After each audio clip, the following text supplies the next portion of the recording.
Barbárie no Rio de Janeiro, crime político ou guerra de facções? O que explica a execução dos médicos na Barra da Tijuca?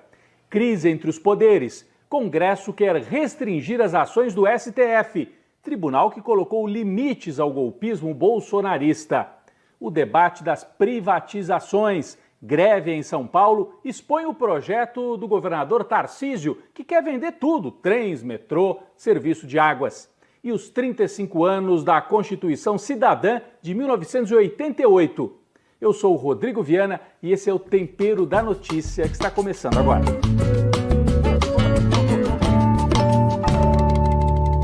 Foi mais um crime político ou uma execução por engano?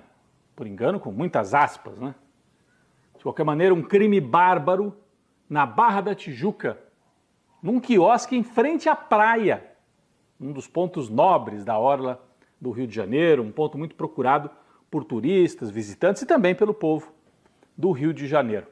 4 médicos estavam participando de um congresso de ortopedia ali na Barra da Tijuca, num hotel, e foram depois do congresso, como tanta gente faz, né, comer, tomar alguma coisa ali nos quiosques frequentados pelos turistas ali em frente à praia, e aí houve a execução. Vários homens desceram de um carro e atiraram. Os médicos estavam sentados no quiosque. Marcos Corsato, de 62 anos, Perseu Ribeiro Almeida, de 33, e Diego Ralph Bonfim, de 35 anos. Os 3 morreram na hora. Um quarto médico, que também estava na mesa, foi baleado e sobreviveu. Aparentemente está fora de perigo no hospital no Rio de Janeiro. Diego era irmão da deputada Sâmia Bonfim, do PSOL de São Paulo.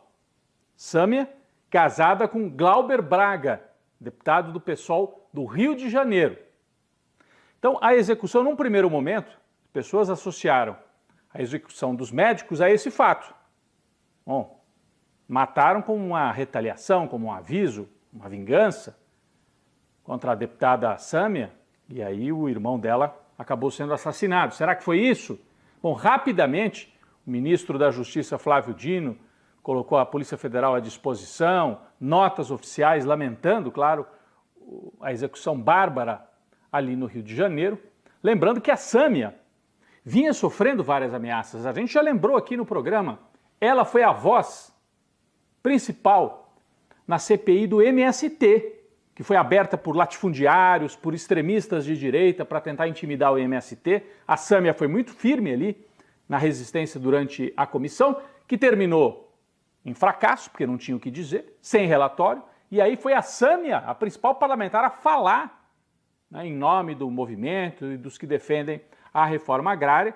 Ela é detestada por uma ala de latifundiários, de grileiros, de extremistas de direita.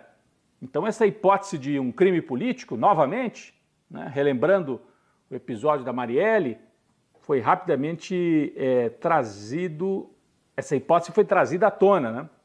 Mas a Polícia Civil do Rio de Janeiro, de maneira estranha e com uma agilidade impressionante, passou a divulgar que a hipótese mais provável é outra. Teria havido um erro dos matadores. Um dos médicos, Perseu, esse que usava a camisa do Esporte Clube Bahia na noite do crime, seria muito parecido com um filho de um miliciano lá do Rio de Janeiro. Miliciano chamado Tailon Barbosa. A gente tem até a foto. Eles têm um tipo físico levemente parecido, usam barba, né? Mas não dá para dizer que sejam iguais. Então a tese da polícia é essa.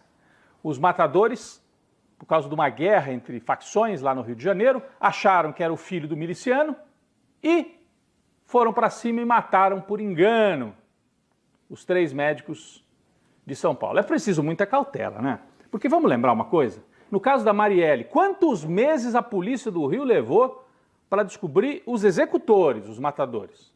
Foram meses e meses. E até hoje não apontaram os mandantes. E nesse caso, em 24 horas está tudo resolvido? É estranho. É muito estranho. Aliás, o deputado Chico Alencar, que também é do PSOL do Rio de Janeiro, foi um dos que fez essa lembrança e disse: é pouco plausível uma execução por engano, já que esses matadores são extremamente profissionais, atuam por encomenda, são experientes. É isso mesmo. No caso da Marielle, eles ficaram meses e meses seguindo para descobrir a rotina, para traçar o melhor ponto para fazer a execução. Por que teriam agido assim de forma tão atabalhoada no caso desse filho de um miliciano? Não combina com o tipo de ação que normalmente é feita. É muito, muito, muito raro que tomem uma atitude dessa e ajam assim por engano. Outra coisa que chama a atenção: o governador de São Paulo, Tarcísio de Freitas, rapidamente também, mandou equipes de polícia de São Paulo para apoiar as investigações no Rio de Janeiro. Estranho. A Polícia Federal tudo bem, porque daí é a polícia que atua no Brasil inteiro. Agora, a Polícia Paulista não tem nada para fazer aqui em São Paulo? Não tem crime em São Paulo? Qual é a preocupação do governador Tarcísio com esse caso? Quem é o secretário de segurança do Tarcísio? Aqui a gente tem a foto. Derrite. É um bolsonarista daqueles. Por que está tão interessado em acompanhar lá de pertinho essa investigação? Então são perguntas que a gente deixa, estranhando um pouco esta agilidade para resolver o caso e lamentando profundamente a violência, a morte de 3, né, mas tentaram matar os 4. E nossos pêsames, nossos sentimentos às famílias de todos eles. Vamos acompanhar o desfecho dessas investigações. Bem, a crise entre os poderes. O Senado Federal aprovou esta semana que passou, a toque de caixa. Em menos de 1 minuto foi a votação, sem muito debate. Foi lá, vota, decide, rápido. Na Comissão de Constituição e Justiça, ou seja, ainda não foi no plenário, mas é na principal comissão. Vocês sabem, né, que na Câmara, no Senado, primeiro aprova em alguma comissão para depois ir para o plenário. Aprovaram o quê? Uma série de regras intervindo no funcionamento do Supremo Tribunal Federal. Por exemplo, criando limites para as decisões monocráticas dos ministros do Supremo. Sabe aquelas decisões que eles tomam sozinhos, dão uma liminar, freiam um processo e tal? Não pode mais, teria uma série de regras. Eu acho que até tem que ter regras, mas é o Congresso que vai dizer quais são as regras do Supremo? Na verdade, o que está acontecendo aí é uma disputa. Quem é que preside a Comissão de Constituição e Justiça do Senado? Senador Alcolumbre, do Amapá. Já foi presidente do Senado na época do Bolsonaro. E quer voltar a presidir o Senado, no lugar do Rodrigo Pacheco. Então ele fez um aceno aos bolsonaristas dizendo assim: olha, eu vou para cima do Supremo, votem em mim, que eu me alio com vocês. Porque o Supremo é detestado pelos bolsonaristas, já que colocou freios à ação do Bolsonaro e à ação golpista ao longo dos últimos anos. Teve papel central colocando esses freios, né? Especialmente Gilmar Mendes e Alexandre de Moraes. O Legislativo é o poder com maioria conservadora e bolsonarista, que agora tenta fazer o contra-ataque contra o Supremo. A semana também mostrou o papel de um outro personagem central na extrema-direita, o do governador de São Paulo, Tarcísio. Houve uma greve de transportes de trem, metrô e da Sabesp em São Paulo contra as privatizações, porque o Tarcísio quer mostrar assim para os empresários: olha, eu sou o sucessor do Bolsonaro, eu privatizo tudo, venham comigo, eu vou ser um bom candidato, eu entrego tudo para vocês. Aí os trabalhadores fizeram greve e houve assim um discurso, né, do Tarcísio e da imprensa, principalmente da Globo News, dizendo assim: não, tem que privatizar mesmo. Aliás, o Tarcísio é privatista, ele foi eleito com esse programa.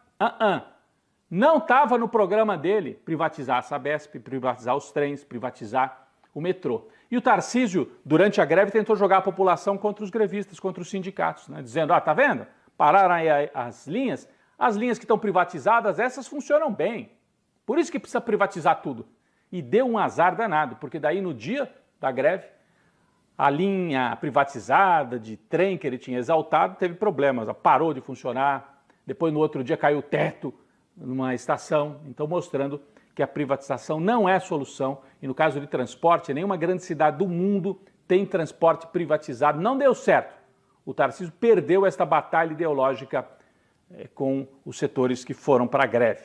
Para terminar aqui essa parte do programa, a boa notícia da semana.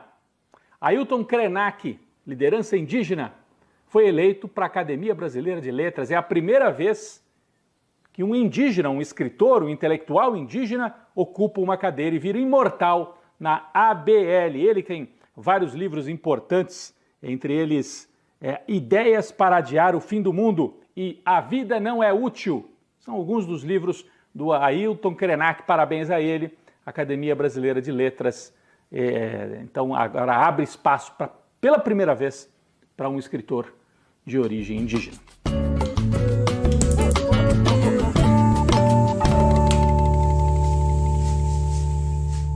Quem vai para a panela de pressão esta semana é um setor da imprensa brasileira que se diz profissional, mas que também ajuda a alimentar as redes de mentiras, as redes de fake news bolsonaristas.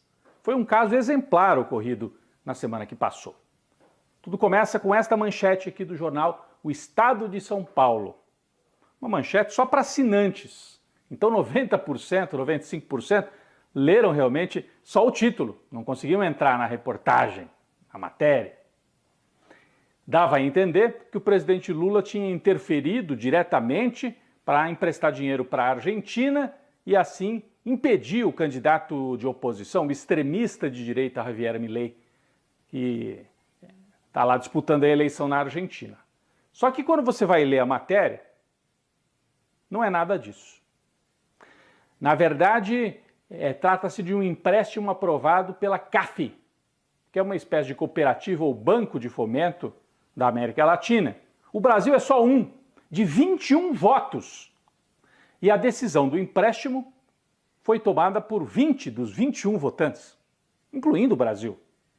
A reportagem dizia assim, o Celso Amorim, a pedido do Lula, ligou para Simone Tebet e fez o Brasil interferir para aprovar o empréstimo. Foi uma ligação do Celso Amorim em agosto. Tem só um problema, o empréstimo foi concedido em julho. Como é que o Celso Amorim pressionou em agosto para o empréstimo que já tinha acontecido? Bom, a SECOM, Secretaria de Comunicação do Governo, fez o desmentido e um assessor gravou um vídeo explicando que isso aí era uma matéria furada. O que fez então a editora de política do Estadão? Em vez de pedir desculpas ou debater, atacou o assessor e publicou de forma absurda, publicou o salário do assessor nas redes sociais. Não é um salário grande, é um salário normal. E não desmentiu a matéria, dobrou a aposta e, em vez de debater o tema, preferiu atacar aquele que trazia, olha, isso não é bem assim. Para completar, a própria ministra Simone Tebet disse, olha, não aconteceu nada disso, isso é uma mentira. O problema é que houve desmentido, houve a explicação, só que a manchete já estava rodando pelas redes de extrema-direita aqui no Brasil e lá na Argentina também, ajudando o candidato Javier Milei. É um exemplo clássico de como é que a imprensa profissional pode mentir e ajudar a abastecer as redes de fake news, favorecendo as mentiras da extrema-direita. Por isso, o Estadão, e especialmente essa editora que teve essa atitude absurda, vão para a panela de pressão.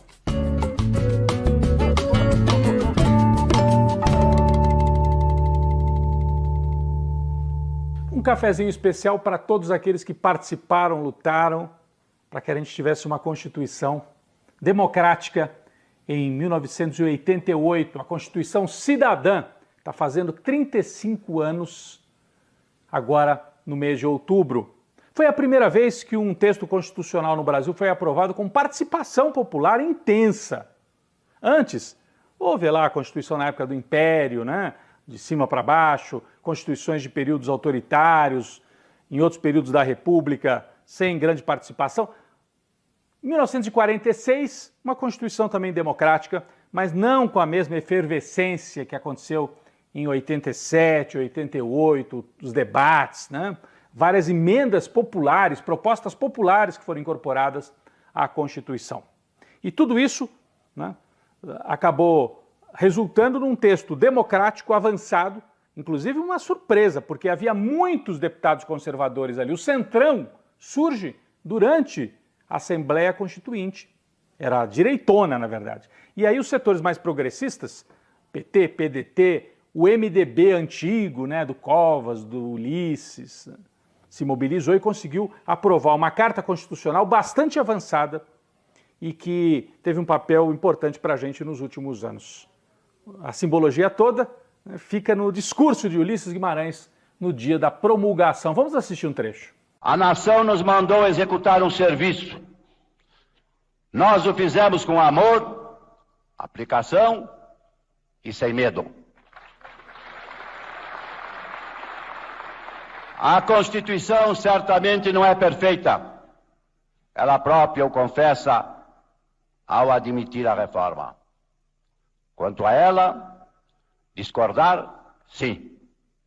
Divergir, sim. Descumprir, jamais.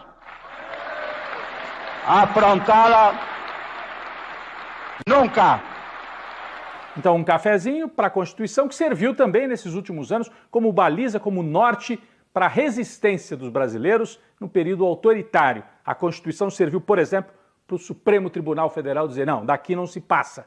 Então, a importância da Constituição Cidadã, que completa 35 anos, um cafezinho para o Dr. Ulisses Guimarães e para todos que lutaram pela Constituição.